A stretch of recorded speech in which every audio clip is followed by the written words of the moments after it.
Graças a Deus. Vamos então dar início na mensagem. Vamos continuar com o nosso momento de adoração. Agora entregar na nossa vida ao conhecimento, ao entendimento, aquilo que Deus tem para falar conosco hoje.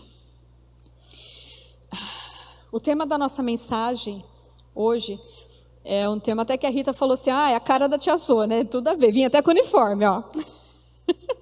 Vim com o uniforme da recepção. Deus cuida de quem cuida de pessoas.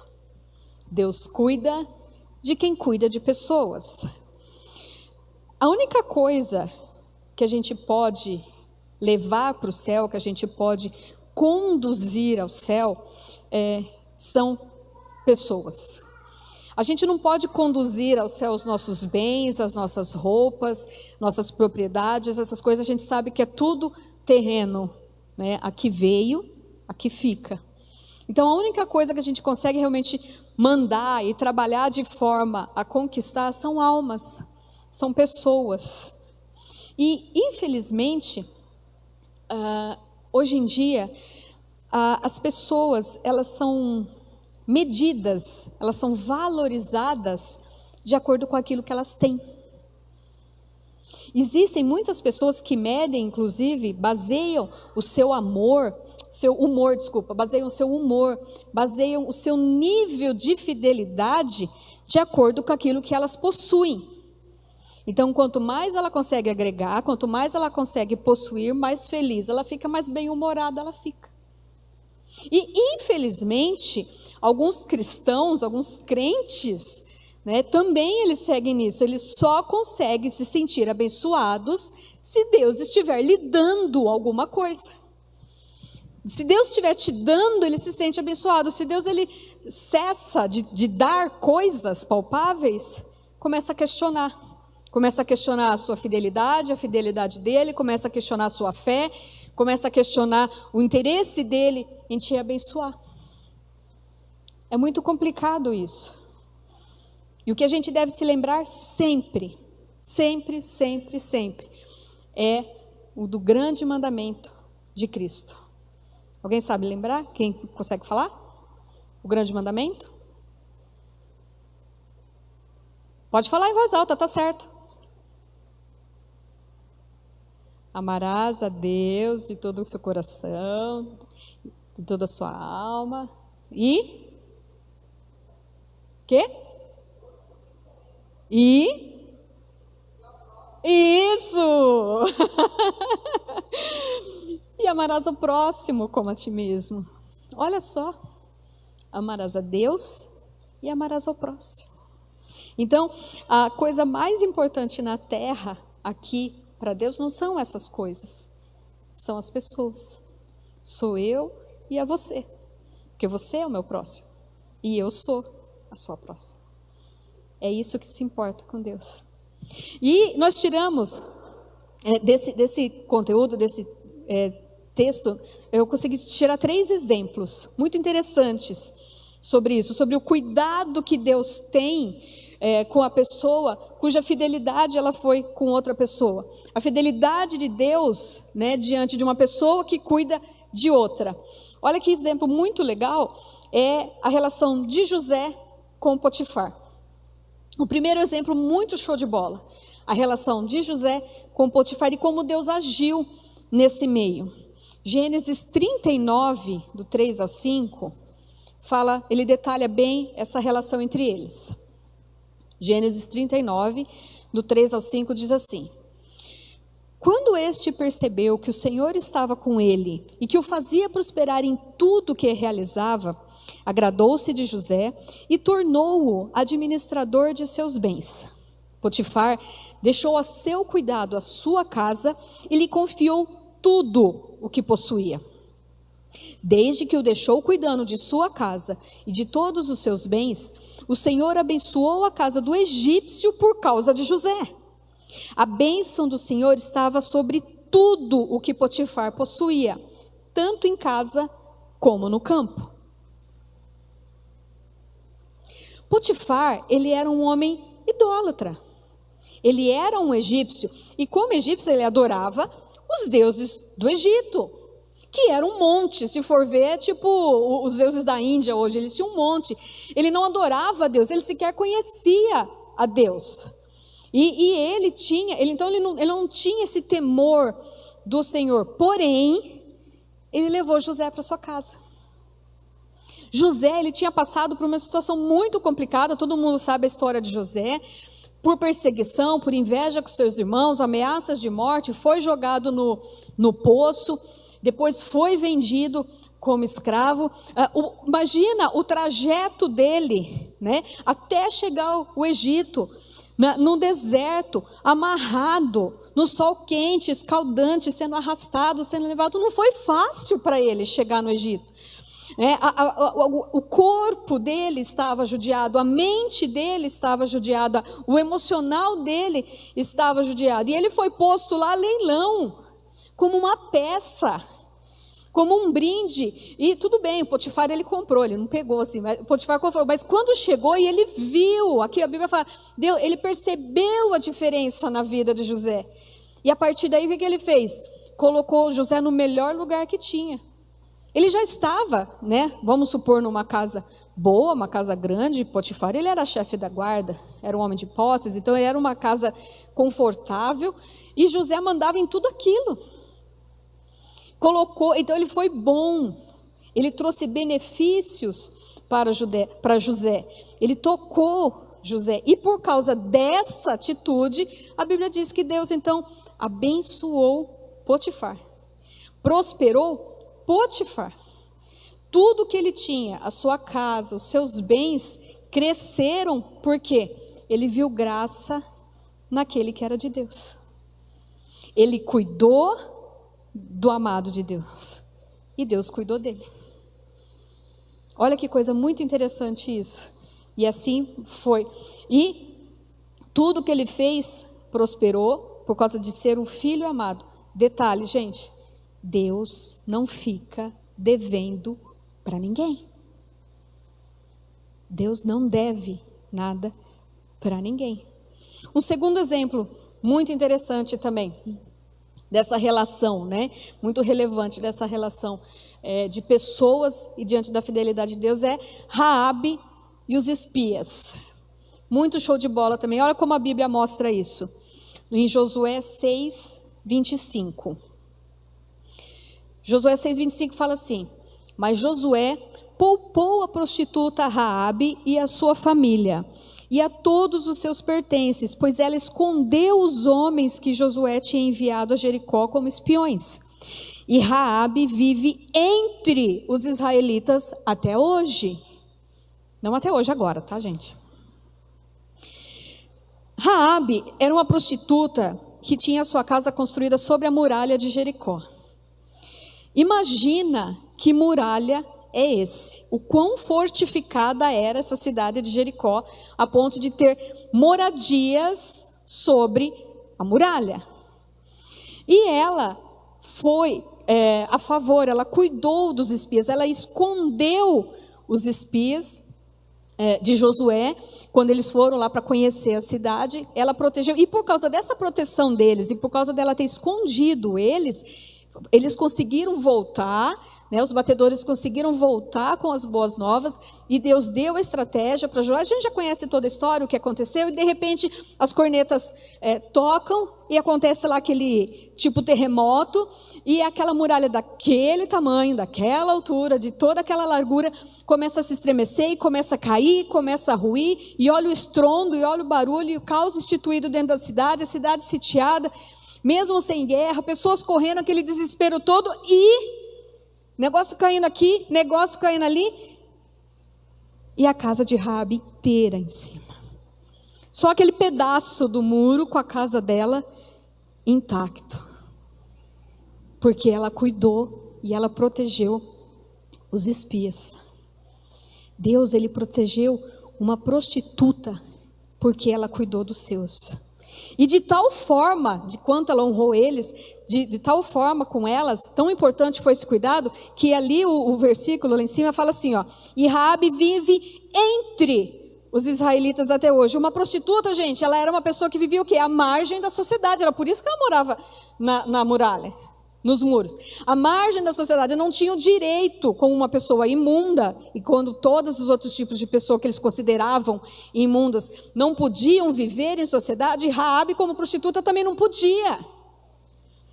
Era por isso que ela vivia longe. E ao fazer isso, e ao cuidar dos espias, e ao permitir, através disso, que eles tivessem vitória sobre Jericó, ela conquistou o direito de viver entre os israelitas. Até hoje, até o tempo. Ela teve o direito de viver em sociedade, de ser agregada entre o povo de Israel, como um ser igual. Olha que honra, olha que honra. Nunca mais ela foi posta, né, à margem da sociedade, ela foi posta de lado, ela foi desmerecida. E tamanha foi essa honra, que a gente sabe, ela faz parte da linhagem de Jesus. Quando a gente puxa o histórico dele, tem lá o nomezinho dela. Olha que benção. Terceiro exemplo também, muito show de bola, e é nesse que a gente vai se ater um pouco mais, a gente vai trabalhar um pouco mais sobre esse terceiro exemplo, sobre como Deus cuida de quem cuida de pessoas. Nós vamos focar nesse ponto. É sobre a sunamita e o profeta Eliseu. Também é uma relação muito show. A sunamita, ela tinha tudo o que ela precisava, mas ela foi surpreendida por Deus quando ela cuidou do profeta Eliseu. Ela recebeu até o que ela não pedia, até o que ela não precisava, né? Vamos pensar assim. Abra sua Bíblia em 2 Reis, capítulo 4. Nós vamos trabalhar no livro de 2 Reis, o capítulo 4 inteiro, tá? Então você pode abrir e deixar aí um pouquinho. Vamos devagar aqui um pouco, né, discorrer um pouco sobre essa história da sunamita com o Eliseu. 2 Reis, capítulo 4, a partir do versículo 8.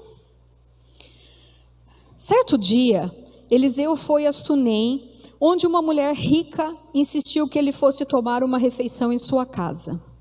Depois disso, sempre que passava por ali, ele parava para uma refeição.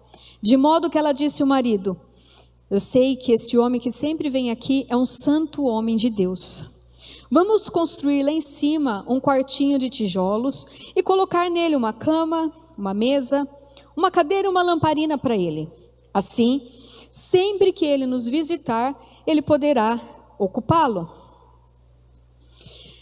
Essa mulher rica, a mulher sunamita, ela se utilizou das suas posses para abençoar o servo de Deus, construindo um quarto para o profeta sempre que ele estivesse na cidade. E ela começou até aos poucos. Ela ofereceu um jantar, depois outro, depois criou o hábito, toda vez que você estiver na cidade, né, venha jantar aqui. Então ele já sabia que ele tinha suprimento, que ele teria provisão quando ele estivesse lá na cidade. E quando não, ela quis agregar, ela quis dar mais. Ela investiu e construiu um quarto lá para ele, para cada vez que ele estivesse na cidade. E com isso ele não teria também mais problemas com hospedagem quando estivesse lá. Esses profetas, como são os nossos missionários hoje, passavam cortado, é difícil, né? Vai de cidade em cidade levando a palavra, às vezes são bem recebidos, às vezes não são, às vezes tem sobra, às vezes tem falta, e ela providenciou que pelo menos enquanto eles estivessem em Sunem, nada lhe iria faltar, pelo menos comida e cama ele teria, e ainda uma mesinha para ele estudar, né? Ela agregou muito nisso, e isso fez muito bem para o profeta, a ponto do profeta chegar e perguntar para ela: como que eu posso fazer para te agradecer? O que você quer que eu te faça, né? Os versículos 13 e 17 eles falam, mas a gente não precisa ler, e ela fala que ela não precisa de nada. Eu não preciso de nada. Ela responde assim: eu estou bem entre a minha própria gente. Ela está bem dentro do próprio meio em que ela vive. Então, assim, ela tem a herdade dela, ela tem a colheita dela, ela tem os colonos dela, a família, os empregados, os servos, as empregadas, as damas de companhia com ela. Então, eu estou bem aqui entre o meu próprio meio. Isso que eu vivo me basta, então eu não preciso de nada. E aí eu venho com uma pergunta para você: será que não? Não precisa mesmo? uma mulher que não tinha filhos, porque a sunamita não tinha filhos. E a gente sabe qual é o grau de importância de uma mulher num casamento, nos tempos bíblicos. A mulher, ela tinha que ser fértil, ela tinha que ter filhos. A mulher, nos tempos bíblicos, ela não tinha praticamente direito nenhum. Ela não tinha, autonomia para muitas coisas. O que ela servia, muitas vezes, aos olhos, da sociedade em si, era que ela tinha que ter filhos, ela tinha que procriar. Então, embora que ela fosse rica, embora ela tivesse posses, ela não tinha isso. Ela não tinha isso. Então, será que ela estava bem mesmo? Ou no fundo fica aquela coisa assim, incompleto, imprestável, não consegui cumprir o meu propósito, não consegui dar o que eu precisava ter dado. Ela não pediu para o profeta, ela não falou, mas Deus sabia. E ela tinha feito bem ao homem de Deus. Ela tinha cuidado de pessoas. E aí foi quando Deus a surpreendeu. Quando não, ela se vê grávida. E grávida de um filho homem, um varão, um herdeiro, aquele que vai levar a linhagem, aquele que vai herdar o nome da família e poder honrá-la. Leia de novo, poder dizer, eu sou uma mulher honrada, está aqui o meu filho. Olha que bênção, olha que conquista para ela, diante da sociedade. Aquilo é a dignidade dela, aquilo é o direito dela de andar com a cabeça erguida, falar, está aqui a minha parte, eu fiz. O filho chegou, ela escolheu o profeta para cuidar, para proteger, para amparar, e Deus daí escolheu dar a ela um filho, para que ela pudesse cuidar, proteger e amparar. Qual o melhor presente que você tem para receber hoje? Aquilo que vai te dar dignidade, de fazer ficar de cabeça em pé. Eu sou filho de Deus. E de repente a gente fica muito motivado, a gente fica, poxa, então aí o negócio é esse, eu vou cuidar de pessoas, eu vou cuidar de gente, nunca mais eu vou ter problema, e Deus vai me abençoar, e eu vou sair evangelizando, eu vou sair discipulando, eu vou distribuir cesta básica, eu vou fazer visita social em hospital, eu vou cuidar de gente, porque é isso que gosta, Deus gosta, então Ele não vai me deixar nunca faltar nada, show de bola. Mas o tempo passa, os dias correm, e o dia mau chega para todo mundo, inclusive para quem cuida de pessoas. Chega também. Vamos lá para o versículo 18 do capítulo 4. Versículo 18. O menino cresceu e certo dia foi encontrar seu pai, que estava com os ceifeiros. De repente ele começou a chamar o pai, gritando, ai minha cabeça, ai minha cabeça. Então o pai disse a um servo, leve-o para a mãe dele. 20. O servo o pegou e o levou à mãe. E o menino ficou no colo dela até o meio-dia, quando morreu. Gente, ela tinha feito tanto pelo profeta. Ela tinha cuidado tanto dele, ela tinha trazido tanto por ele. Poxa, agora acontece isso. Será então que cuidar de pessoas, amar outra pessoa como a mim mesmo, é só para quem não tem problema? Olha que situação, gente. Ficar ali com ela o tempo todo, no colo. Gente, de manhã, imagina isso. O menino foi de manhã com o pai, passou mal, o servo trouxe de volta. Ela ficou com ele no colo até meio-dia, esse menino agonizando no colo, o único filho. O voto de dignidade dela, a esperança de um futuro, da linhagem, a herança do marido e tudo mais, o orgulho do próprio marido e da família, ela diante da sociedade, aquele filho agonizando no colo dela. A respiração dele se tornando cada vez mais pesada, cada vez mais difícil, cada vez mais rasa, até que ele sucumbe e morre. Ele dá o último suspiro no colo dela. Por horas, ela foi vendo a vida dele se esvair.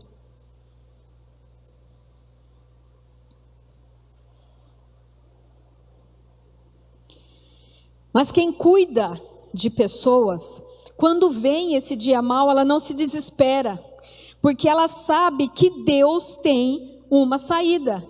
Porque quando a gente cuida de uma pessoa, quando a gente se dedica a uma pessoa, seja a evangelizar, a cuidar, a discipular, a fazer uma assistência social, quando a gente cuida de estar perto, de ouvir, de aconselhar, quando a gente gasta o nosso tempo com uma pessoa, amando essa pessoa, significa o quê? A minha vida de cuidado e de amor com Deus é tanta a ponto de eu conseguir levar.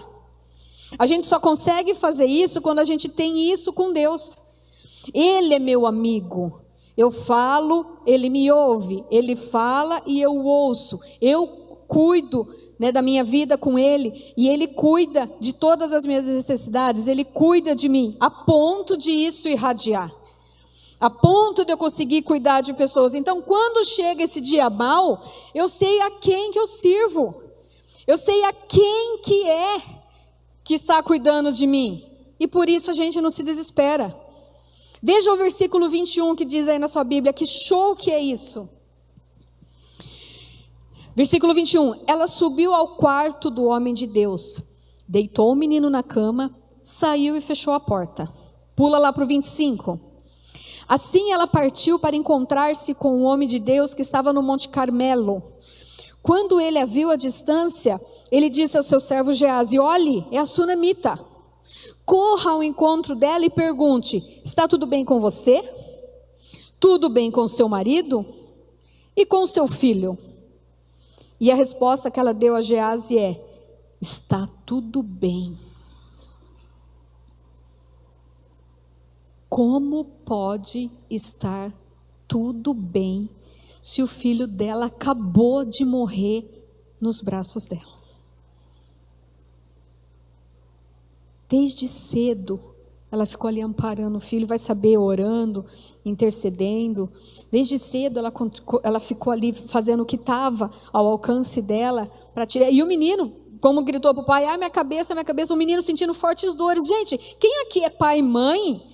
Quando seu filho chega e começa a falar que está com dor, a gente fica desesperado. Criança pequena tem dor de ouvido, tem dor de barriga, depois cresce. Né? Meu filho essa semana, ele fez febre à noite inteira. O Marcelo não dormia. O Marcelo levantou acho que umas 4 vezes à noite e ia lá. Meu filho tem 14 anos, é um homem. E a gente fica desesperado. Agora você imagina aquele filho, eu estou com dor, mãe, eu estou com dor, mãe. Mas está tudo bem. E o filho morto em casa, lá no quarto do profeta. Lembra que a gente disse? Deus cuida de quem cuida de pessoas. Voltando para casa com o profeta, ele subiu sozinho para o quarto para ver o menino. Note que ela não forçou a autoridade dela de mãe junto com o profeta. Eu vou junto. Eu quero ver o que você vai fazer com meu filho. Olha lá o filho que Deus me deu, que você orou e que eu recebi. Eu nem tinha pedido, eu não tinha verbalizado que eu precisava de um filho. Ela não fez isso, eu quero ir, o que você vai fazer? Ou ficou na porta, zanzando, andando, muito provavelmente, como ela subiu no quartinho, ela devia estar na sala, né? Sentada lá na sala, no sofá, orando, sabendo o que o profeta estava fazendo lá com ele. Ela não fez uso, eu quero ir, eu quero ficar junto nos últimos minutos antes de enterrar meu filho, ou começar a fazer os preparativos fúnebres. Nada disso aconteceu. Ela deixou na mão do homem de Deus. Ela confiou a integridade física do filho dela para quem era o de melhor para entregar, que era Deus. E note uma coisa muito interessante, que até esse momento, a Bíblia não diz que ela mandou avisar o pai. Quantas horas já tinham se passado? Quantas horas, desde a hora que ele passou mal e veio para casa de volta, todas aquelas horas até ele falecer, ela levar ele para o quarto, deixou ele arrumadinho lá, saiu, fechou a porta, desceu, trocou de roupa, mandou selar o cavalo, viajou até o Monte Carmelo para encontrar o profeta explicou o que tinha acontecido, voltou com ele. A gente não sabe o que o profeta estava fazendo, se teve que esperar alguma coisa ou não. Voltou com ele. Quantas horas foram desde o momento que esse menino chegou em casa com dor de cabeça até a hora que ela volta e manda o profeta lá para cima? O pai ainda não estava sabendo. Olha que coisa. Mas por quê? Ah, tia, o pai já tinha despachado o menino para a mãe na hora que ele começou a reclamar? Não. É porque naquele momento a integridade física do filho dela não era o pai que ia resolver, não era o marido que estava lá na colheita, lá junto com os ceifeiros, que ia resolver. A integridade física do filho dela estava na mão de Deus. O fôlego de vida, o sopro de vida que aquele menino precisava receber de novo, não ia vir do pai, ia vir de Deus. E ela sabia a quem recorrer. Ela sabia a quem ela devia chamar. E ela sabia a quem ela devia confiar. Porque ela continuou lá embaixo esperando a coisa acontecer. E olha só aí o versículo 32, ainda do capítulo 4. Que show de bola. Versículo 32. Quando Eliseu chegou à casa, lá estava o menino morto, estendido na cama. Ele entrou, fechou a porta e orou ao Senhor. Eliseu chamou a Geazi e o mandou chamar a sunamita. Ele obedeceu. Quando ela chegou, Eliseu disse: toma, pega seu filho.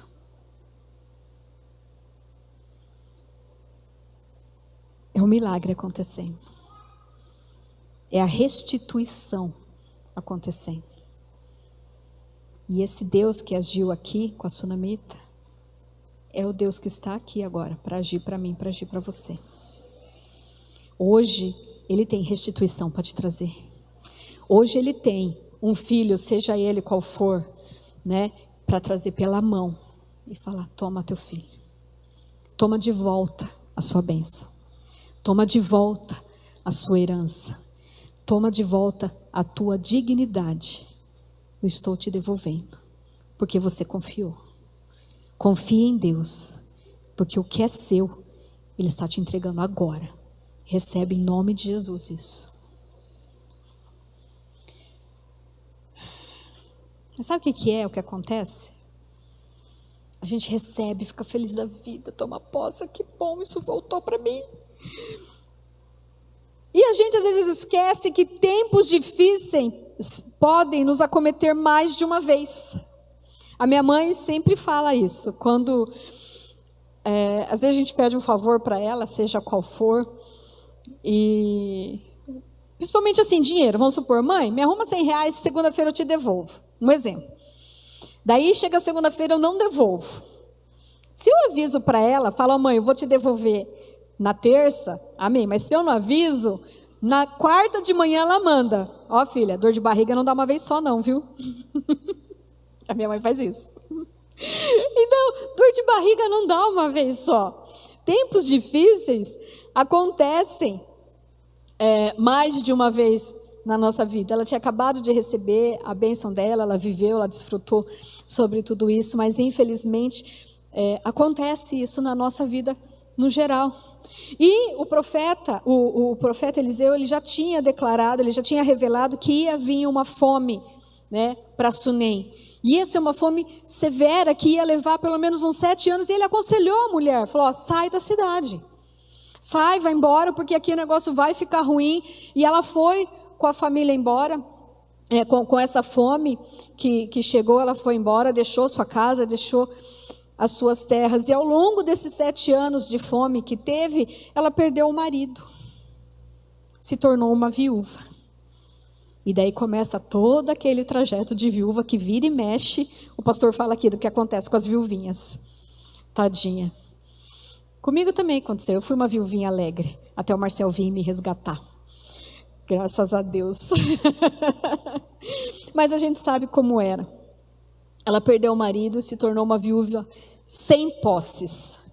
Porque quando ela voltou para a cidade, depois de 7 anos da fome, ela tinha perdido todos os seus bens. Ela tinha perdido tudo o que ela tinha. Muito provavelmente, vai saber, o próprio governo tinha confiscado, as terras estavam improdutivas, né, já devia ter poceiro, já devia ter uns MSTs lá no meio, requerendo uso capião, vai saber o que estava acontecendo com ela. Ela não tinha mais as posses, e ela não tinha mais marido para isso, para cuidar dela. E a gente deve se lembrar sempre que Deus, Ele nunca prometeu que Ele nos livraria das nossas aflições. Ele nunca prometeu isso. A gente está sujeita. Então, o que a gente tem que ter sempre em mente é que doenças, problemas familiares, problemas emocionais, conjugais, perda, crise financeira, perseguição, esse tipo de coisa, eles não podem impedir a gente de prosseguir. Essas coisas não podem impedir a gente de seguir o nosso chamado e a nossa missão, que é amar a Deus sobre todas as coisas e amar ao próximo como a nós mesmos. Amar pessoas, cuidar de pessoas e amar a Deus. Essas coisas não podem nos tirar diante da nossa da presença, diante da nossa missão aqui na terra. Porque faz parte. Por mais que a gente faça tudo certinho, as coisas espirituais, elas não se dão por merecimento. Então, não é questão de você ter orado demais ou ter orado de menos, ter intercedido demais ou de menos. Não funciona assim. Hoje a gente vive a dispensação da graça. Então, por isso, a gente vive a vontade permissiva de Deus. A gente não está vivendo hoje a vontade plena. Do contrário, nenhum de nós pecaria. Nenhum de nós sofreria nenhum tipo de coisa. Porque não é desejo de Deus que nenhum dos seus filhos se percam. Claro que não. Ele sonhou comigo, Ele sonhou com você. Ele quer ter a cada um de nós perto dEle.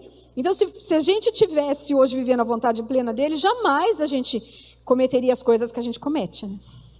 Às vezes por querer, às vezes por escapar, mas isso não aconteceria. Então, não funciona assim. Não é por culpa, é por viver a dispensação da graça. E isso tudo faz parte do nosso caminhar cristão.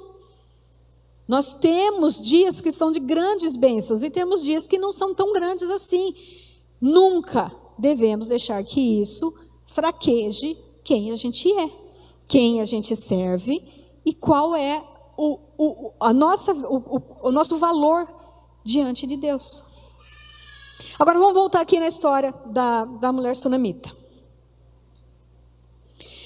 Ela chega de volta na cidade depois de 7 anos na miséria, sem marido, sem ter casa, sem ter mais a propriedade. Ela perdeu a herdade dela, ela perdeu os colonos, ela perdeu colheita, não tem onde dormir quando ela volta para a cidade. Porém, ela voltou sem perder a fé. Ela volta na miséria, mas ela não perde a fé dela. Pula agora aí na sua Bíblia, lá para o capítulo 8. 7 anos se passaram, e no capítulo 8 a gente vai ter sequência da história dela. 2 Reis, capítulo 8. Amém? Versículo 5.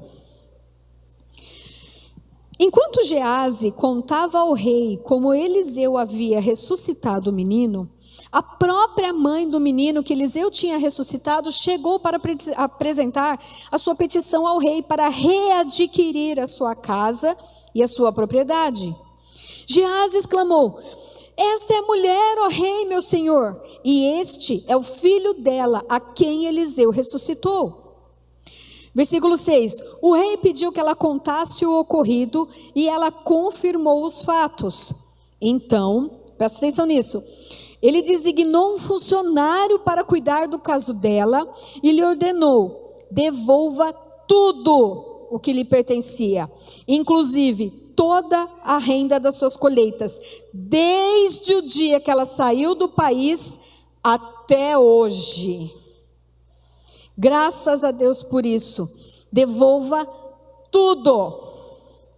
Ela não tinha mais marido, mas ela não perdeu a fé e ela não aceitou a situação. Ela foi lá, se colocou diante do rei: olha, eu tenho uma causa, interceda por mim.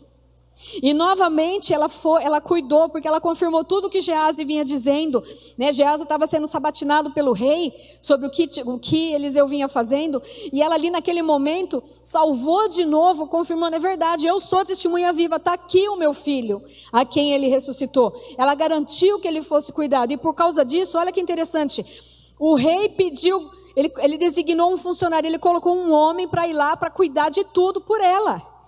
Colocou alguém só para garantir de que a herdade dela, de que a colheita dela, de que as terras dela seriam devidamente bem cuidadas novamente.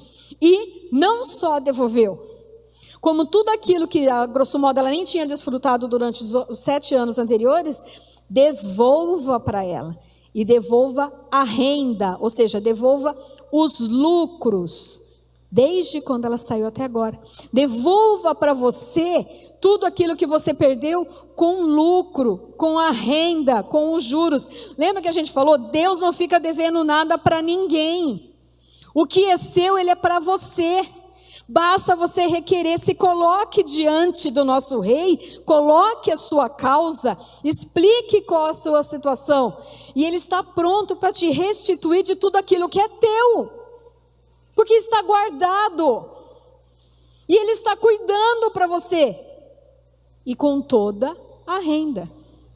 E se deixar, você não sabe cuidar, ainda põe alguém para cuidar para você. Mas garantindo que você tenha de novo a conquista e que você tenha a vitória.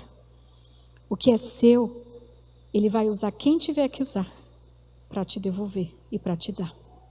Amém? Fica de pé no seu lugar um pouquinho. Você também, Bianca, levanta aí, filha.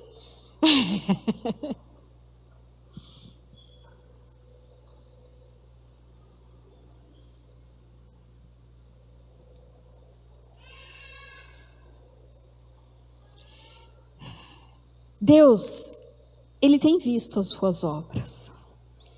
Ele tem visto a sua conduta, até mesmo porque ele sabe como é o seu relacionamento com ele. E Deus não deve nada para ninguém. Ele não deixa ninguém no prejuízo. Não vai ser você que vai ficar. Jamais você vai ter prejuízo estando cuidando de Deus e das coisas de Deus. Aquilo que essa mulher recebeu foi muito maior do que o que ela tinha tido antes. Porque a porção de Deus, ela é sempre generosa. A porção que Deus tem para você é muito generosa. Porque o mesmo Deus que deu para ela é o Deus que está aqui agora, trazendo para você isso. Para que a gente tenha vitória diante de cada intempérie da nossa vida, em qualquer área da nossa vida, a gente precisa fazer aquilo que Deus pede. Amar a Deus sobre todas as coisas e ao próximo como a nós mesmos. Ame aquilo que Deus ama, que são pessoas. Lembre-se disso. Deus cuida de quem cuida de pessoas. Vocês viram isso com José e Potifar. Um cuidou do outro e Deus cuidou. Deus investe em quem investe em pessoas. Deus honra, quem honra pessoas.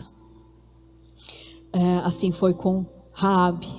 Ela honrou os espias e Deus a honrou. E Deus investe em quem investe em pessoas. E foi assim com Sunamita. Ele investiu nela. E foi muito mais do que ela pediu e do que elas esperavam. Para todos esses 3 exemplos.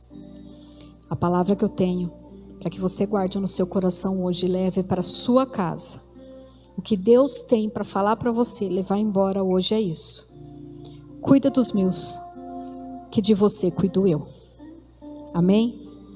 Graças a Deus, uma salva de palmas, Jesus.